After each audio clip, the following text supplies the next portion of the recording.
Acupressure therapy क्या है और ये कैसे कार्य करती है। एक्यूप्रेशर यह दो शब्दों का जोड़ है, एक्यू और प्रेशर। एक्यू यानी सुई के नोक के समान, प्रेशर यानी दबाव देना।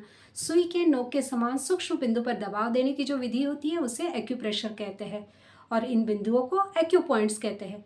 ये एक्यू पॉइंट्स हमारे शरीर पर स्पेसिफिक जगहों पर स्थित यानी लोकेटेड होते हैं। यह स्पेसिफिक एक्यू पॉइंट्स हमारे स्पेसिफिक ऑर्गन्स तथा बॉडी के सिस्टम से रिलेटेड होते हैं। जब भी हमारे शरीर में कोई समस्या आती है या किसी स्पेसिफिक ऑर्गन में कोई तकलीफ होती है तो हम इन स्पेसिफिक एक्यू पॉइंट्स का चयन करके इन पर दबाव देते हैं तो हमें राहत मिलना शुरू हो जाती है।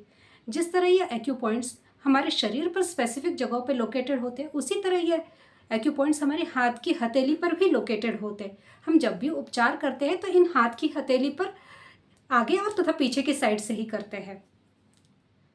अब ये एक्यूप्रेशर में कलर थेरेपी, सीड थेरेपी और मैग्नेट थेरेपी होती है। तो जब इन एक्यू पॉइंट्स में हम कलर लगाते हैं तो कलर थेरेपी कहलाती है। जब सीड्स मेथी, राजमा या मटर लगाते हैं तो इसे सीड थेरेपी कहते हैं और जब इस पर मैग्नेट लगाते हैं तो यह मैग्नेट थेरेपी कहलाती है। तो ये उपचार कैसे लिए जाते हैं, इसकी क्या विशेषता है। ये उपचार हम कोई भी ले सकता है और इसे रोज़ाना लेने होते हैं। जिस तरह हम बीमारी में दवाई सुबह, दोपहर, शाम लेते हैं और तब तक लेते हैं जब तक ये जड़मूल से नहीं चली जाती, उसी तरह ये एक्यू पॉइंट्स आपको रोज़ाना 8 से 10 घंटे लगाने होते हैं और तब तक जब तक आपकी समस्या पूरी तरह से नहीं जाती है। तो इसका अवधि कैसे होता है, कितने समय तक लगाने पड़ेंगे, तो ये इसका अवधि व्यक्ति की बीमारी और उसकी गंभीरता पर निर्भर करता है। तो उसके अनुसार ही ये कहा जा सकता है कि ये कब तक लगाने होते हैं।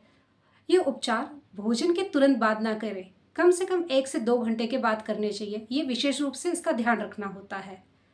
ये उपचार कौन ले सकता है? ये उपचार नवजात बालक से लेके बड़े बुजुर्ग तक कोई भी ले सकता है। इसमें उम्र का कोई बंधन नहीं है। ये उपचार सबके लिए कम्प्लीटली सेफ और नेचुरल है और इसकी कोई साइड इफ़ेक्ट्स नहीं, कोई रिएक्शंस नहीं। एक बात का विशेष ध्यान रखना होता है कि गर्भवती महिलाएं ये उपचार ना ले। अगर लेने ही हो तो विशेषज्ञ की देखरेख में ही ले। तो ये एक नेचुरल हीलिंग प्रोसेस है। अगर आप मेडिसिन फ्री लाइफ जीना चाहते हैं तो इस चैनल को लाइक और सब्सक्राइब करना मत भूलिए। धन्यवाद।